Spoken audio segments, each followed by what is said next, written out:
សួស្តីបងប្អូនថ្ងៃនេះមកមើលសម្រស់ផ្កាផ្ទះខ្ញុំម្ដងចេញមកហើយពួកអីឥឡូវរដូវក្តៅវាលេងរដូវត្រជាក់អូយនេះដុសសាហាវផ្កាធំប៉ុនឆ្អែហាអត់ក្អូពីផ្កាកាឡាបអូយ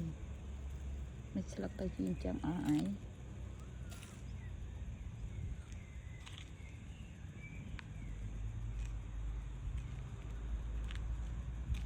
ពណ៌លឿងនេះក្អូបនេះផ្កាកាឡាប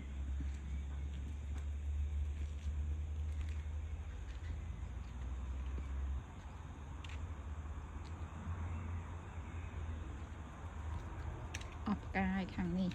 លើកមុនសបោផ្កាអានេះផ្កាកាឡាបប្រហែលជាគ្រាប់ពីដុះហ៎អីគ្រាប់ពីដុះគ្រាប់ពីឈូកដល់ពេលជិះវាដុះអូយដុះតាំងពីគៀននោះគៀននេះទៀតយកដៃទៅប៉ះវាមុនបានដឹងថាអូផ្កាកាឡាប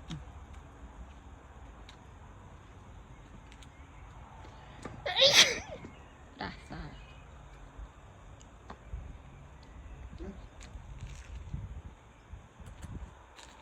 ដូចឈួតជាងធ្វើដូចក្រេស៊ីចឹងអញហើយផាំងលើណែអីអី